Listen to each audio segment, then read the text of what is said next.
Kami mengucapkan selamat bergabung di live streaming Gereja Blessing in the Spirit.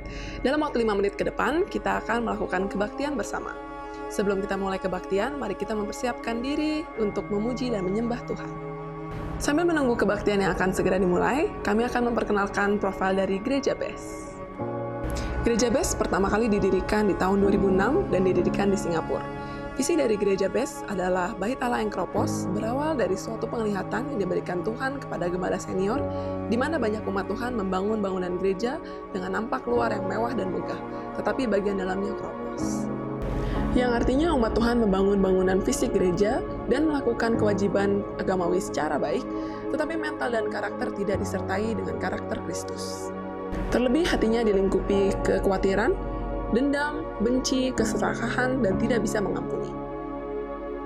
Misi dari Gereja BES adalah menjadi gereja percontohan di akhir zaman dengan melalui kebaktian, membawa jiwa kepada Tuhan dan ajaran Yesus. 5 pilar utama dari Gereja BES yaitu yang pertama, Back to Jesus Teaching, yang kedua, Mega Project Karakter Kristus, ketiga, Misi, 4, Muritan, dan 5, Diakonia. Apa itu Mega Project Karakter Kristus? Mega Project Karakter Kristus adalah salah satu pilar dan program Gereja BES. Melalui program ini, gereja ingin membentuk karakter, mental, dan etika jemaat sesuai dengan ajaran Yesus.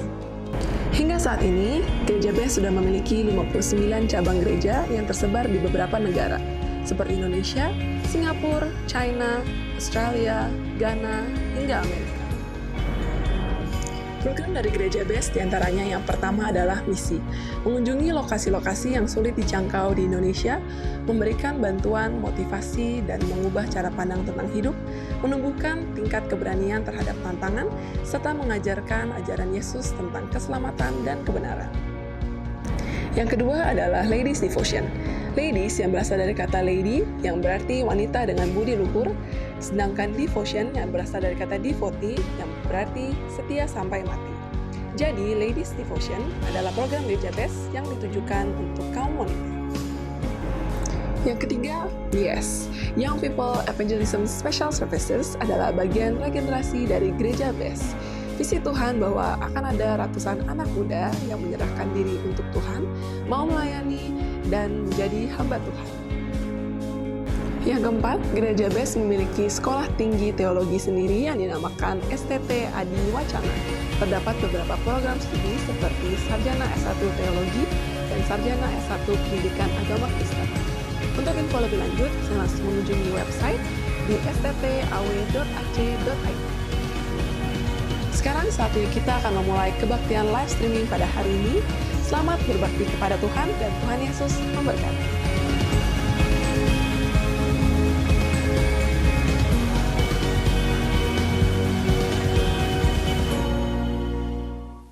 Baik, puji Tuhan, Shalom. Shalom. Shalom. Shalom. Kita akan memulai ibadah kita pada hari ini. Sejemput dengan kasih Kristus kita boleh bangkit berdiri. Dan kita akan tundukkan kepala dan kita akan berdoa. Bapa yang ada dalam kerajaan surga, kami datang untuk kami menyembah Engkau. Kami tinggikan Engkau Tuhan. Roh-Mu bekerja pada saat ini Tuhan, mengalir memenuhi setiap kami Tuhan. Biarlah kami dipenuh dengan kuasa-Mu Tuhan. Dan biarlah urapan-Mu memenuhi setiap kami Tuhan. Yang datang mencari wajah-Mu, yang datang mencari hadirat-Mu Tuhan. Terima kasih Tuhan Yesus. Kami mengucap syukur, kami membuka ibadah kami pada pagi hari ini. Di dalam nama Tuhan Yesus Kristus. Amin. Jemaat Tuhan dipersilakan duduk kembali. Shalom bagi setiap jemaat yang menyaksikan secara online dimanapun berada. Mari nikmati hadirat Tuhan pada saat ini. Dalam setiap keadaanmu saat ini, engkau angkat hatimu di hadapan Tuhan. Untuk menyembah Tuhan. Untuk serukan Yesus yang kami perlu. Hanya pada Yesus kami mau berseru Tuhan.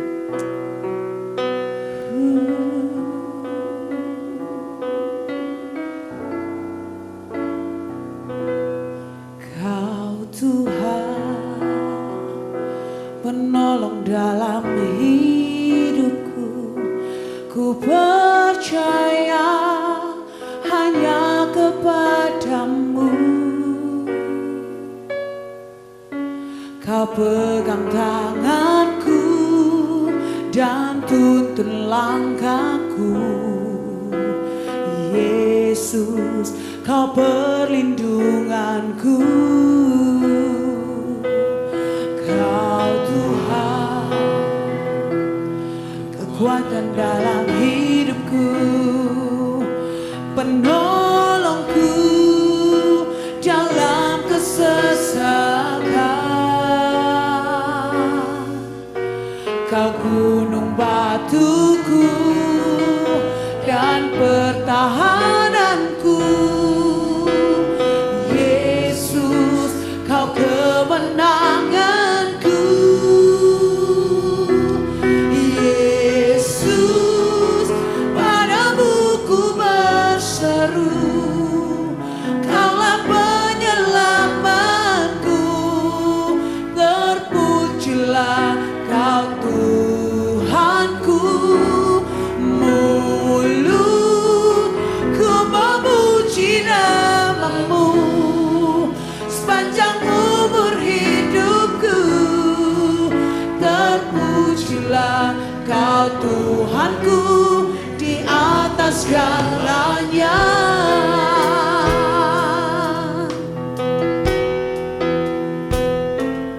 Kau Tuhan, penolong dalam hidupku. Ku percaya hanya kepada-Mu. Kau pegang tanganku dan tuntun langkahku. Yesus, Kau perlindunganku.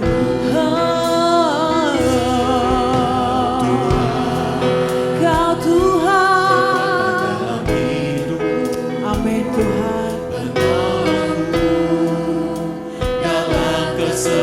Sebab Kau gunung batuku,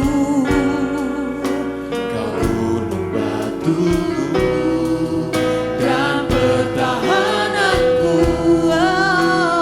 Yesus, Kau kemenangan. Yesus, padamu ku berseru, Kaulah penyelamatku. Terpujilah Kau Tuhanku. Mulutku memuji nama-Mu sepanjang umur hidupku. Terpujilah Kau Tuhanku di atas segalanya. Yesus, padamu ku berseru, amin Tuhan. Terpujilah Kau Tuhanku. Ku memuji nama-Mu sepanjang umur hidupku. Terpujilah Kau Tuhanku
Sebab hati kami melimpah dengan damai-Mu Tuhan.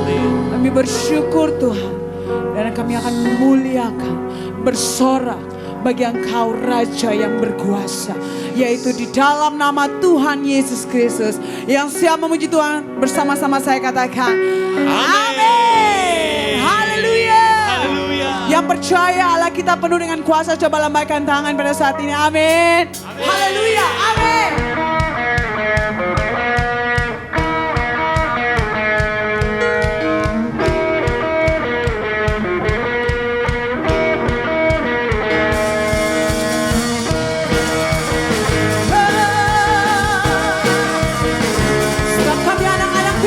Tuhan, kami diberikan kuasa daripada Tuhan.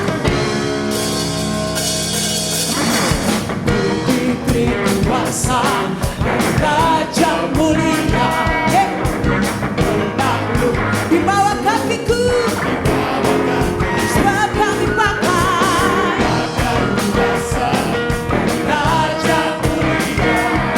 Bila Allah akan bersamaku, siapa jadi lawanku? Sungguh besar kau Tuhanku, Engkau perisai hidupku. Ku berdiri dengan iman, iman dalam Yesus Tuhan. Kau yang beri kemenangan, ku bersorak merayakan.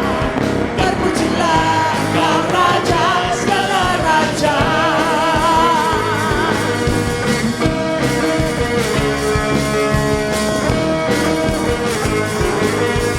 Angkat suaramu bagi Tuhan. Ku diberi kuasa Raja mulia, menakluk si bawah kakiku, sebab kami pakai kuasa-Mu. Raja mulia, bersamaku, coba jadi lawanku. Bila Allah ada bersamaku, siapa jadi? Sekali lagi katakan, bila Allah ada bersamaku, siapa jadi lawanku? Sungguh besar Kau Tuhanku, Engkau perisai hidupku. Berdiri dengan iman, iman dalam Yesus Tuhan. Kau yang memberi kemenangan, ku bersorak merayakan. Terpujilah Engkau Raja segala raja. Sungguh besar Kau Tuhanku, Engkau perisai hidupku. Berdiri dengan iman, iman dalam Yesus Tuhan. Kau yang memberi kemenangan, ku bersorak merayakan. Terpujilah Engkau Raja segala raja. Sama-sama katakan haleluya.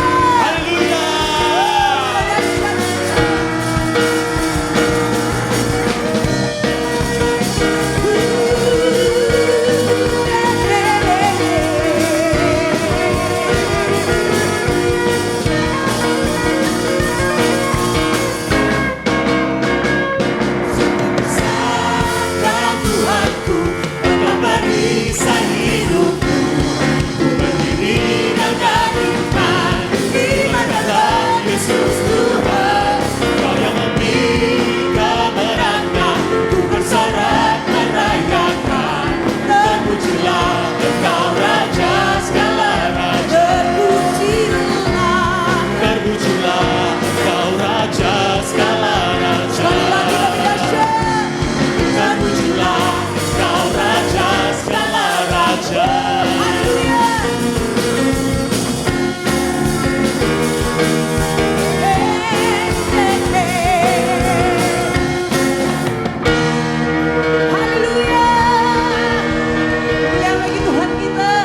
Haleluya, masih semangat memuji Tuhan? Amin. Yang semangat katakanlah haleluya. Hey,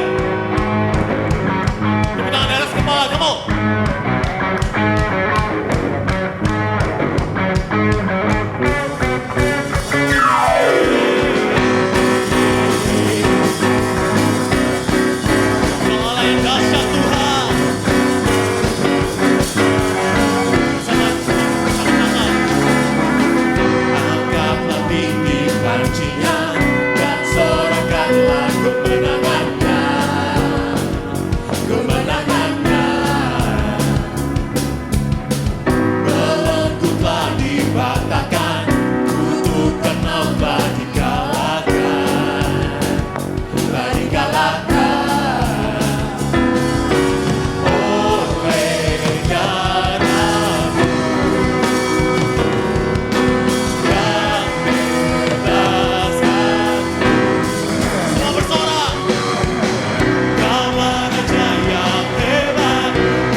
Silakan duduk di dalam hadirat Tuhan. Mari kita siapkan hati kita untuk mendengarkan firman Tuhan. Karena di dalam firman Tuhan ada terobosan. Di dalam firman Tuhan ada perubahan. Di dalam firman Tuhan ada pemulihan. Untuk itu kami percaya akan firman-Mu ya Tuhan Yesus. Jesus. Apapun yang terjadi dalam hidupku ini, tak pernah ku ragukan kasih-Mu Tuhan. Lewat gunung yang tinggi, dalam lembah yang curam, tak pernah ku ragukan janji-Mu Tuhan. Karena Kau berfirman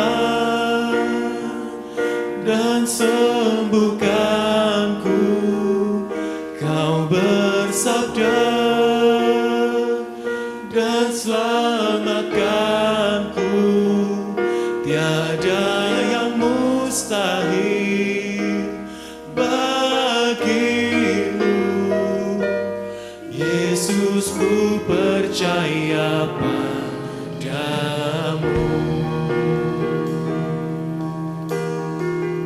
Katakan apapun yang terjadi. Apapun yang terjadi dalam hidupku ini, tak pernah ku ragukan kasih-Mu Tuhan. Lewat gunung yang tinggi, dalam lembah yang curam, tak pernah ku ragukan janji-Mu Tuhan. Kau berfirman dan sembuhkanku. Kau bersabda dan selamatkanku. Tiada yang mustahil bagimu. Yesus, ku percaya padamu. Karena Kau berfirman Tuhan. Kau berfirman dan sembuhkanku. Kau bersabda dan selamatkanku. Tiada yang mustahil bagimu. Yesus, ku percaya padamu. Kau berfirman dan sembuhkanku. Amin. Kau bersabda dan selamatkan. Kami percaya gak ada yang mustahil Tuhan. Tiada yang mustahil bagimu. Yesus, ku percaya padamu. Kau berfirman dan sembuhkanku. Kau bersabda dan selamatkanku. Tiada yang mustahil bagi. Jumat pagi berdiri bersama-sama. Kita katakan dan iman percaya. Kau berfirman, Kau berfirman dan sembuhkanku. Kau bersabda dan selamatkanku. Tiada yang mustahil bagimu. Yesus, ku percaya padamu.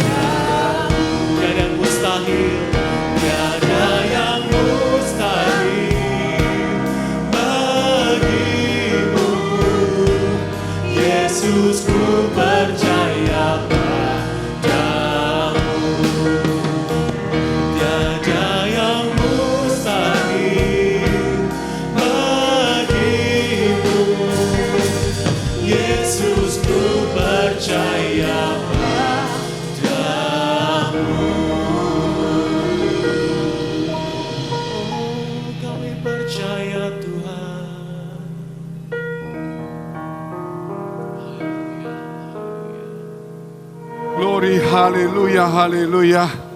Terima kasih Tuhan, kami telah melewati tahun 2020. Dan kami percaya kuasa Tuhan tetap menyertai kami. Bahkan lebih baik lagi pada tahun yang baru ini. Memberkati umat-Mu dimanapun kami berada. Kau sucikan hati pikiran kami, memberi kekuatan, hikmat, marifat, visi, pengharapan. Yang sakit juga disembuhkan. Biar semangat mereka boleh kembali menyala-nyala. Supaya Tuhan penyakitnya boleh disembuhkan dan dipulihkan. Segala persoalan, masalah, tantangan, pergumulan hidup, doa mereka.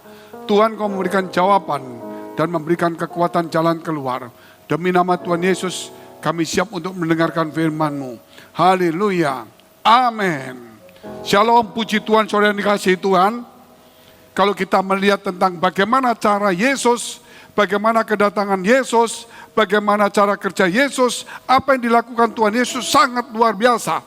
Saudara, kenapa kalau kita melihat bagaimana dia melakukan perbuatan-perbuatan mujizat yang tidak pernah bisa dilakukan oleh sembarangan orang. Dia menyembuhkan, mengusir setan, mengubah air menjadi anggur dan sebagainya. Oleh sebab itu kita punya serial yang namanya serial mujizat dan kesembuhan yang Tuhan Yesus perbuat. Kita lihat hal yang ketiga. Kalau hal pertama kita melihat bagaimana Tuhan mengubah air menjadi anggur. Yang kedua kita melihat secara berurutan, yaitu Tuhan menyembuhkan anak seorang perwira. Dan yang ketiga kita melihat juga di sekitar Kapernaum, yaitu Tuhan menyembuhkan mertua Simon Petrus. Kalau kita melihat saudara, ternyata Simon itu ternyata punya istri, namun istrinya tidak menonjol. Namun istrinya mendukung bagaimana Petrus sampai melayani, sampai berhasil. Oleh sebab itu perlu sekali dukungan, peranan seorang istri supaya seorang murid Tuhan atau pelayan Tuhan boleh maju dan luar biasa. Itulah sebabnya di dalam pelajaran kita disebutkan saudara bahwa shadow ministry atau pelayanan yang tidak kelihatan menjadi satu bayangan. Seorang istri kalau suaminya seorang gembala atau pelayan Tuhan, dia mendukung dari belakang, tidak kelihatan, tidak menonjol, tidak dominan. Mungkin contoh seperti mendoakan dan sebagainya. Kalau kita lihat bagaimana Petrus, Simon Petrus, dia punya mertua. Bahkan tempat di mana mertua dari Simon ini juga dipakailah untuk pelayanan-pelayanan. Bahkan mertua Simon sekalipun setelah disembuhkan, dia menjadi pelayan-pelayan juga. Namun nama tidak disebutkan, peranan dominannya juga tidak kelihatan, namun hasilnya nyata.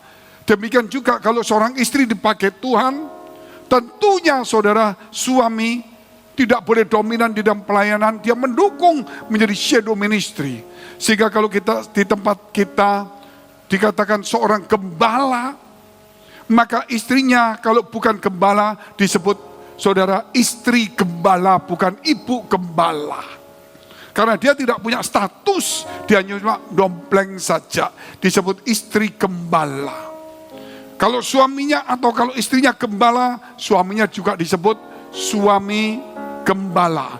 Bukan saudara, bukan ya ibu gembala atau bapak gembala. Karena kita harus membedakan seperti itu. Kita lihat dulu Markus pasal 1 ayat 29 sampai dengan 34. Kita baca semuanya dulu. Sekeluarnya dari rumah ibadat itu, Yesus dengan Yakobus dan Yohanes pergi ke rumah Simon dan Andreas. Rumah itu tidak jauh dari rumah ibadat di Kapernaum. Kalau saudara pernah pergi Israel, di Kapernaum, rumah ibadat itu mungkin dengan rupa daripada mertua Simon itu tidak lebih dari ya sekitar 100 sampai 200 meter saja. Itulah kampung-kampung nelayan saat itu, di mana mereka punya penghasilan menangkap ikan di Danau Galilea. Terus kita lihat firman itu. Ayatnya, ibu mertua Simon terbaring karena sakit demam. Mereka segera memberitahukan keadaannya kepada Yesus. Ia pergi ke tempat perempuan itu dan sambil memegang tangannya, ia membangunkan dia, lalu lenyaplah demamnya. Kemudian perempuan itu melayani mereka. Menjelang malam sesudah matahari terbenam, dibawalah kepada Yesus semua orang yang menderita sakit dan yang kerasukan setan. Maka berkerumunlah seluruh penduduk kota itu di depan pintu. Ia menyembuhkan banyak orang yang menderita bermacam-macam penyakit dan mengusir banyak setan. Ia tidak memperbolehkan setan-setan itu berbicara sebab mereka mengenal dia. Inilah mujizat atau kesembuhan yang ketiga. Nah, kita lihat poin pertama, mertua Simon yang sakit, saudara. Yaitu tadi dikatakan Matius pasal 1 29. Markus ya. Diulang keluarkan ayatnya. Ya, Markus 1 ayat 29, sekeluarnya dari rumah ibadat itu Yesus dengan Yakobus dan Yohanes pergi ke rumah Simon dan Andreas. Ibu mertua Simon terbaring karena sakit demam. Mereka segera memberitahukan keadaannya kepada Yesus. Puji Tuhan, saudara, kalau kita melihat sebagaimana yang tadi saya katakan, bahwa Simon mempunyai istri, dan itulah dikatakan mertua Simon sakit. Dari sini kita melihat, saudara, bahwa keluarga seorang pelayan Tuhan itu tidak luput dari segala persoalan. Namun ingat, segala persoalan yang dihadapi pasti ada jalan keluar. Segala penyakit tidak selalu mendatangkan kematian. Jadi tidak perlu khawatir dan takut dan cemas. Asal kita berharap dan kita bisa waspada dan menjaga diri dengan sebaik mungkin. Berapa kali kalau kita melihat orang sakit juga disembuhkan, terlebih kita punya Tuhan Allah yang hidup. Di sini kalau kita melihat hal-hal yang luar biasa sekali, yaitu kuasa Tuhan yang bekerja dalam hidup seseorang. Tuhan ingin supaya saudara boleh benar-benar menyerahkan segala persoalan kepada Tuhan. Kita lihat dulu dalam kitab Yohanes 9 ayat 2 sampai dengan 5.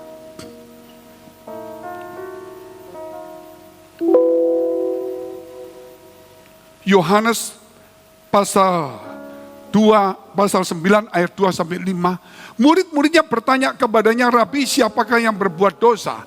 Orang ini sendiri atau orang tuanya sehingga ia dilahirkan buta? Jawab Yesus, bukan dia dan bukan juga orang tuanya, tetapi karena pekerjaan-pekerjaan Allah harus dinyatakan di dalam dia.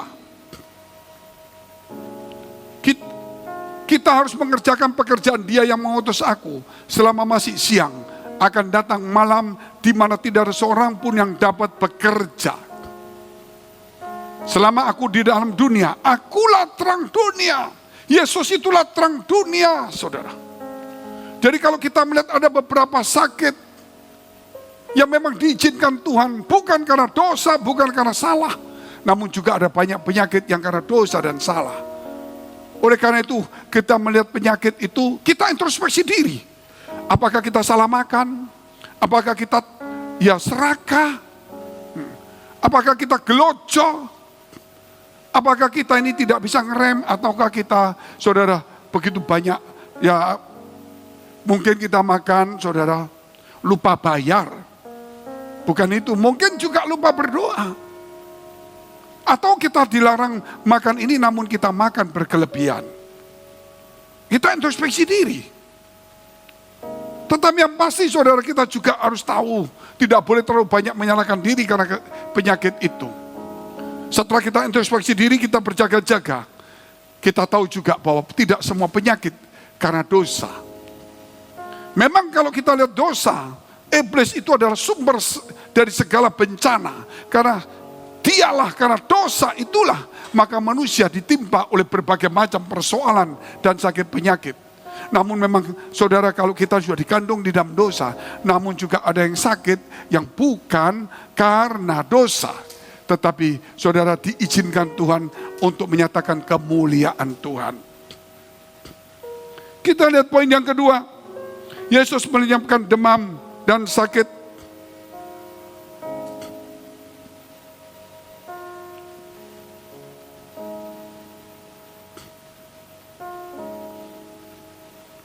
Yesus melenyapkan demam dan sakit.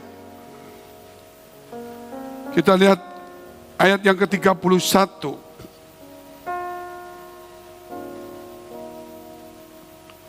Ia pergi ke tempat perempuan itu dan sambil memegang tangannya, ia membangunkan dia, lalu lenyaplah demamnya. Kemudian perempuan itu melayani mereka. Setelah sakit, saudara, setelah sakit apa yang dikerjakan? Kalau saudara tahu bahwa Yesus bisa melenyapkan, Yesus bisa menyembuhkan orang yang sakit. Namun pertanyaannya, setelah sakit apa yang kita perbuat? Yesus pernah katakan, jadilah sembuh dan jangan berbuat dosa lagi, supaya jangan tambah parah penyakitmu. Artinya saudara, kalau kita sakit, kita tahu Tuhan bisa menyembuhkan kita, kita yakin. Tetapi setelah kita sembuh, apa yang kita perbuat? Karena Yesus itulah yang selalu menolong kita. Apakah kita tidak ambil bagian di dalam pelayanan? Waktu kita sakit kita menderita. Waktu sakit kita mungkin susah. Waktu sakit mungkin kita seperti ini. Setelah kita disembuhkan, kita memuji Tuhan, ya.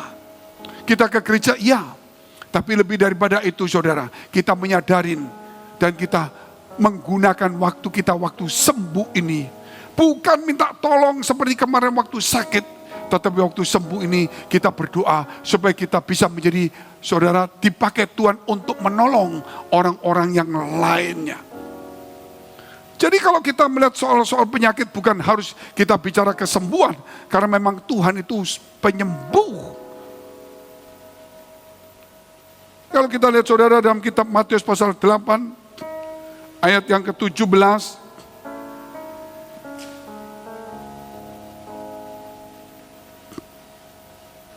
Hal itu terjadi supaya genaplah firman yang disampaikan oleh Nabi Yesaya. Dialah Tuhan Allah yang memikul kelemahan kita dan menanggung penyakit kita. Sekali lagi, hal itu terjadi supaya genaplah firman yang disampaikan oleh Nabi Yesaya. Dialah, kata dialah itu Tuhan atau Allah yang memikul kelemahan kita dan menanggung penyakit kita. Jadi di sini kita tahu bahwa Tuhan itu menanggung, memikul kelemahan dan penyakit kita. Sehingga dia mati di kayu salib dan dikatakan oleh bilur-bilurnya penyakit kita disembuhkan, saudara. Jadi kalau kita sakit, saudara, kenapa Tuhan bisa menyembuhkan begitu banyak? Karena dia turut, dia menanggung. Dia turut, saudara, menderita. Oleh karena itu, setiap saudara yang sakit hari ini, jangan merasa sakit sendiri. Tetapi saudara ingat, di tengah-tengah sakitmu, Yesus ada di dalamnya.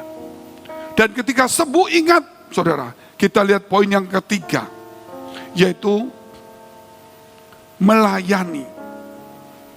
Melayani, sebagaimana mertua daripada Simon itu, setelah sembuh, maka melayanilah mereka. Kita lihat ayat 31 kembali dari Markus pasal 1 ini.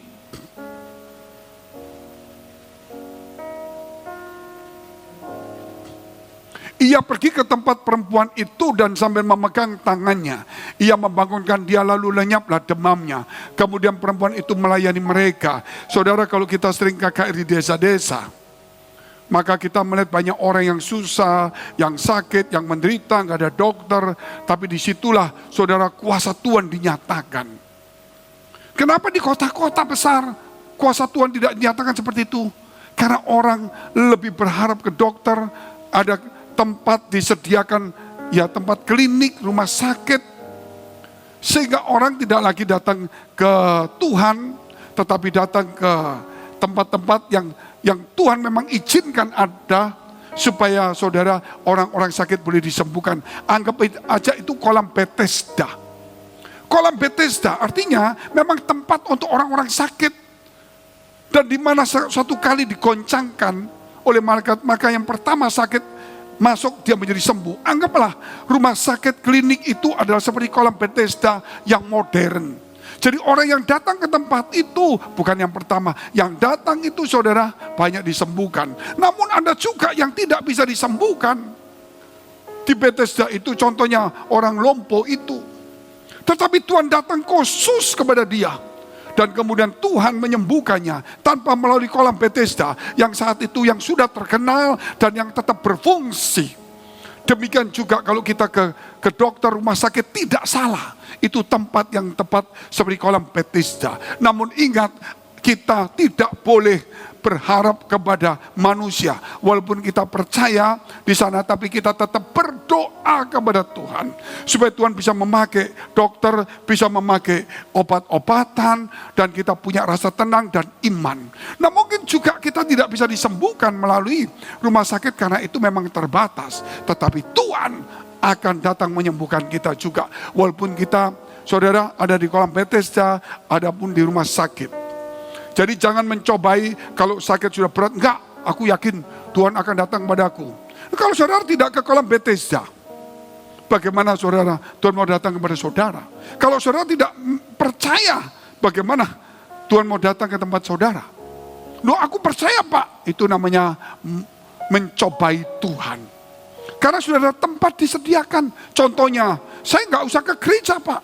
Saya bisa lihat YouTube kan sama saja. Itu mencobai. Tuhan aja pergi ke bait Allah padahal dia itu Tuhan, saudara. Jadi janganlah saudara menggampangkan apa yang seharusnya menjadi kewajiban kita. Walaupun mungkin di rumah kita lebih menikmati firman lebih bagus, tetapi di gereja itu latihan, saudara. Latihan disiplin mendengarkan dan lebih kusuk juga. Dari sini kita belajar di gereja ini juga bisa juga kita melayani. Sama seperti perempuan ini melayani. Tapi kalau di rumah kita tidak bisa melayani. Di gereja ada begitu banyak orang salah paham, rumah tangga, sepenyakit, kekurangan banyak.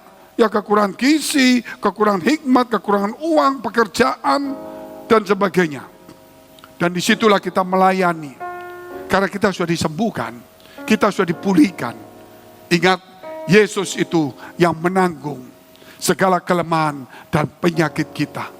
Oleh karena itu saudara yang dikasihi Tuhan, ketika engkau ada saudara-saudara yang sakit, datang layani, doakan mereka. Jangan takut sembuh atau tidak sembuh. Karena itu adalah Tuhan yang atur saudara. Yang penting kita sebagai murid Tuhan, kita mewakili, kita datang mewakili bahwa Tuhan menanggung segala penyakit itu. Kita doakan dan saya yakin Tuhan akan angkat penyakit itu. Puji Tuhan. Kita lihat poin yang terakhir, poin yang keempat. Kesembuhan dan pengusiran setan. Jadi apa yang berbuat Tuhan pada mujizat atau kesembuhan? Jadi mujizat pertama, kesembuhan kedua, kesembuhan ketiga. Jadi maksudnya ini adalah rangkaian dari mujizat dan kesembuhan yang kita gabung. Jadi ini boleh dikatakan yang ketiga ini. Bukan hanya ibu mertua Simon yang disembuhkan. Tetapi saudara, banyak orang yang disembuhkan juga. Dan banyak setan diusir juga. Itulah yang ketiga yang Tuhan perbuat. Kita lihat dulu ayatnya. Markus pasal 1 ayat 32 sampai dengan 34.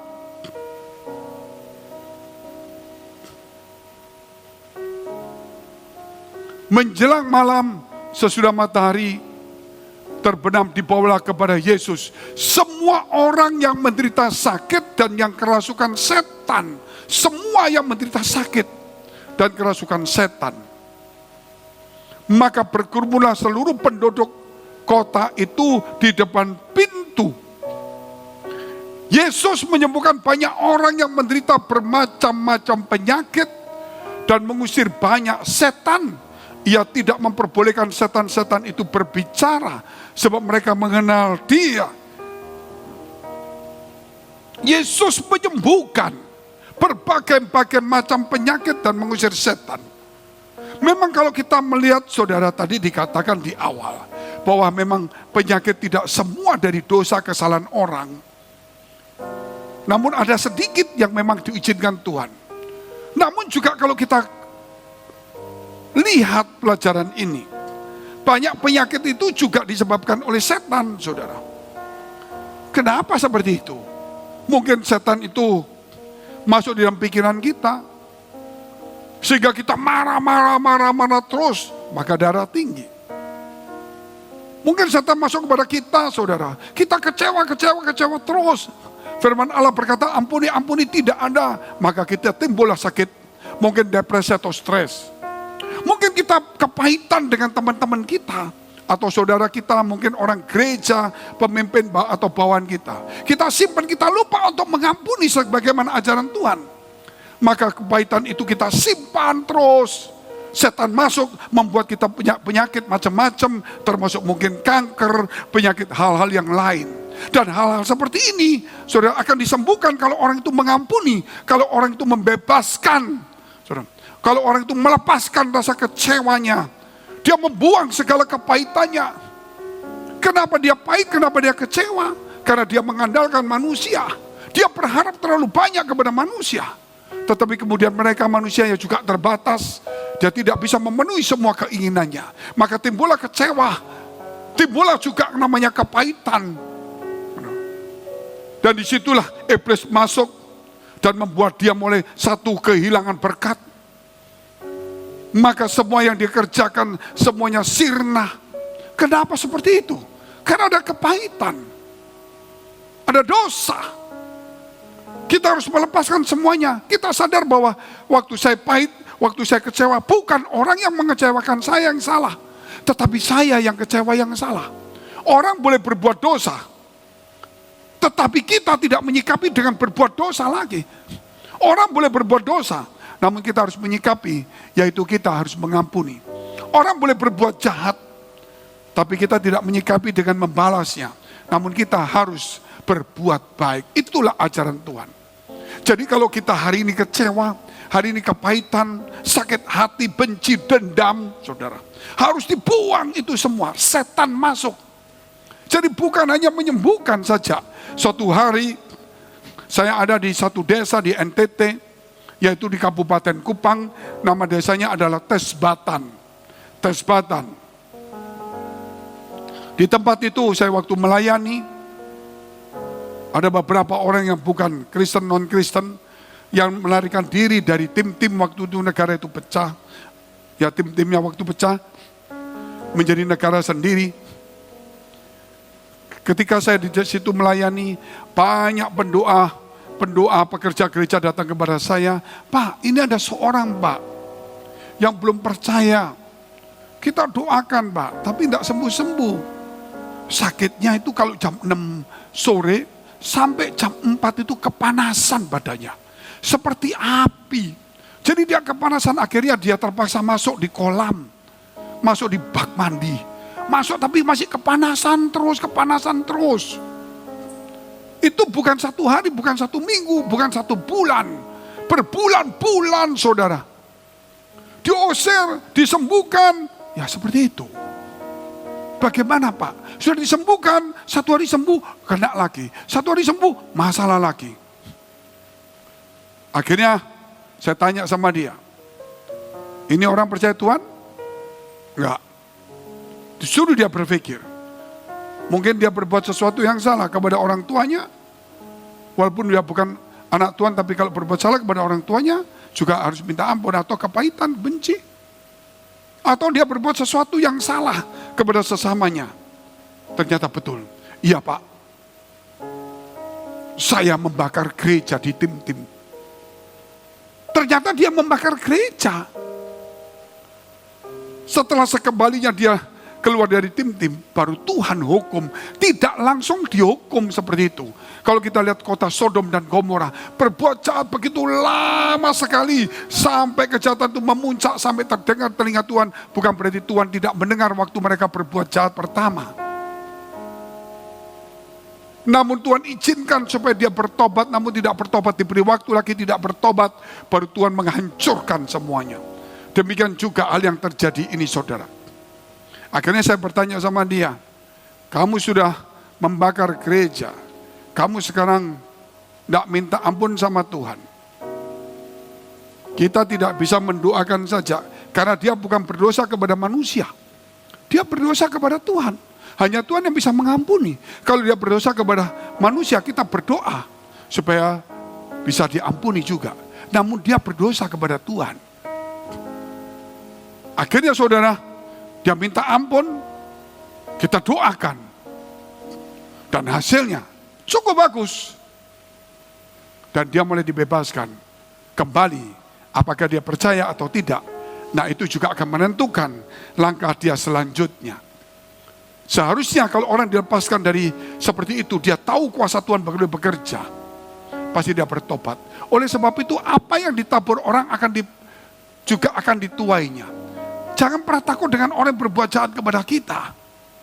Pasti dia akan menuai menuai yang tidak baik juga. Kalau kita menabur yang baik, kita akan menuai yang baik. Kalau kita menabur yang jahat, kita akan menuai yang jahat. Oleh karena itu saudara, sebagai yang terakhir ini, Yesus menyembuhkan berbagai macam penyakit dan mengusir setan-setan. Setan apa yang ada pada kita hari ini? Setan egois? Setan apa lagi? Setan kebencian, dendam? Setan geger, setan serakah? Setan apa saja saudara? Kepahitan, kekecewaan, dan sebagainya. Kita harus buang itu semua, mungkin kesombongan juga. Jadilah anak-anak Tuhan, karena Tuhan katakan, marilah kepadaku semua yang letih lesu dan berbeban berat. Aku akan memberikan kelegaan kepadamu. Belajarlah daripadaku, karena aku lemah lembut dan rendah hati, maka jiwamu akan tenang. Matius 11 ayat 28 sampai dengan 29. Haleluya. Kita harus belajar dari Tuhan. Mari kita bangkit berdiri, kita mau berdoa kepada Tuhan. Glory, haleluya, haleluya. Terima kasih Tuhan. Kami bukan hanya melihat kuasa Tuhan yang bisa menyembuhkan, tapi kami boleh belajar Tuhan tentang firman Allah ini. Bahwa Engkau yang menanggung segala kelemahan, penyakit kami. Bahwa kami belajar juga bahwa setiap orang yang percaya bisa juga sakit. Kami tidak hanya berbicara tentang kesembuhan, tetapi kami harus berpikir juga setelah sembuh apa yang kami perbuat. Apakah kami semakin jahat dan tidak percaya Tuhan? Apakah setelah sembuh kami melayani Tuhan? Oleh karena itu Tuhan, biarlah hari ini juga melalui pelajaran ini, supaya kami introspeksi diri. Apa yang pernah kami tabur, kami mau belajar introspeksi diri. Mungkin ada kecewa dalam hati kami, mungkin ada kepahitan, mungkin ada dendam, sakit hati, tersinggung, dan sebagainya. Tuhan ampuni kami, biar setiap kami boleh melepaskan, supaya penyakit itu boleh disembuhkan dalam nama Yesus Kristus. Terima kasih Bapa, supaya kami boleh dibebaskan, kami boleh sukacita, kami boleh damai sejahtera. Karena firman-Mu berkata, hati yang gembira adalah obat yang manjur, bukan hati yang kecewa, bukan hati yang terluka, bukan hati yang sakit, bukan hati yang pahit. Demi nama Yesus Kristus, biar setiap orang ini bukan hanya disembuhkan dari penyakitnya, tetapi berubah menjadi seorang pelayan-pelayan yang dipakai Tuhan. Dalam nama Yesus. Saudara, mari kita berdoa syafaat untuk semua gereja yang ada di seluruh dunia. Kami berdoa untuk semua gereja yang ada di seluruh dunia, dari hamba Tuhan sampai kepada umat Tuhan. Kiranya Engkau memberkati mereka supaya mereka menjadi berkat. Supaya di mana mereka gereja mereka melayani dan berjemaat, dipenuhi orang-orang yang takut akan Tuhan dan tulus hatinya. Kami berdoa untuk semua gereja yang ada di seluruh dunia, supaya mereka bersatu rukun dan tidak terpecah-pecah. Supaya dunia percaya Yesus adalah Tuhan bagi kemuliaan Allah Bapa di surga. Demikian gereja di mana kami menggembalakannya, gereja Blessing in the Spirit. Kami berdoa untuk setiap persembahan yang dipersembahkan umat-Mu, mereka yang melayani, mereka yang berjemaat, supaya apa yang mereka kerjakan berkenan kepada Tuhan dan menjadi dupa yang harum di hadapan Tuhan. Engkau memberkati segala pekerjaan rumah tangga, kesehatan mereka, iman rohani mereka sampai kepada anak cucu mereka. Kebajikan kemurahan Tuhan selalu menyertai mereka. Mari dekapkan kedua tangan-Mu di dadamu, karena untuk menerima berkat itu mudah, namun menjaga hati itu sukar. Dan firman Tuhan berkata, jagalah hatimu dengan penuh segala kewaspadaan, karena dari situlah terpancar kehidupan. Jadilah berkat dan terimalah berkat rahmat anugerah dari Allah Bapa di surga di dalam Putra Tunggalnya Yesus Kristus yang sudah mati untuk dosa-dosa kita dan bangkit pada hari ketiga sehingga kita punya Tuhan Allah yang hidup dan iman kita bukan kepada Tuhan yang mati dan Dia naik surga menyediakan rumah bagi kita sehingga kita punya pengharapan yang pasti. Dan Dia akan datang kedua kali menjemput gereja jemaat dan umatnya yang berjaga-jaga kudus, dewasa dan bijaksana serta menghakimi dunia. Di dalam persekutuan dengan Roh Kudus membuat hati kita berkobar-kobar, roh kita menyala-nyala, sehingga kita senantiasa di dalam kasih semula kepada Tuhan. Roh yang kudus menghibur, menguatkan, memelihara, menginsafkan, menuntun, memimpin kita kepada kebenaran dan kekudusan, dan membuat kita menjadi saksi Kristus mulai hari ini sampai selama-lamanya. Mari kita akhiri dengan doa yang diajarkan Tuhan Yesus kepada kita. Bapa kami yang ada di surga, dikuduskanlah namamu, datanglah kerajaanmu, jadilah kehendak-Mu di bumi seperti di surga. Berikanlah kami pada hari ini makanan kami yang secukupnya. Dan ampunilah kami akan kesalahan kami, seperti kami juga telah mengampuni orang yang bersalah pada kami. Dan janganlah membawa kami ke dalam pencobaan, tetapi lepaskanlah kami daripada yang jahat. Karena Engkau yang punya kerajaan dan kuasa dan kemuliaan sampai selama-lamanya. Amin. Shalom, puji Tuhan. Silakan duduk saudara yang dikasihi Tuhan. Haleluya. Amin.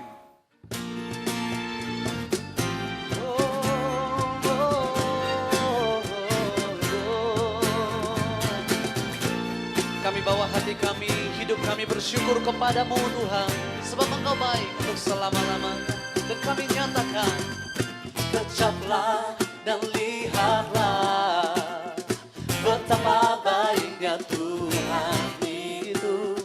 Rasakan dan nikmati kasih setia Tuhan.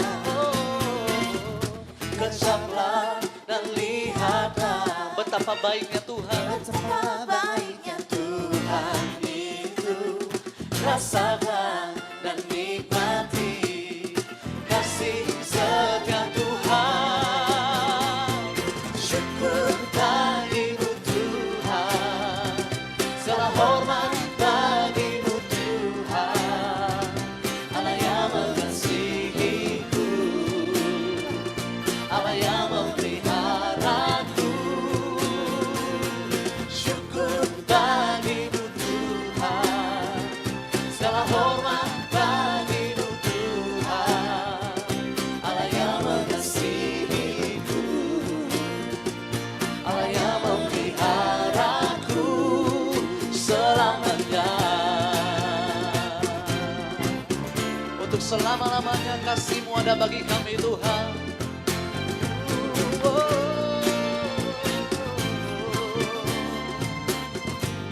Mari dimanapun saudara berada, sama-sama kita mau nyatakan, kecaplah dan lihatlah betapa baiknya Tuhan itu. Rasakan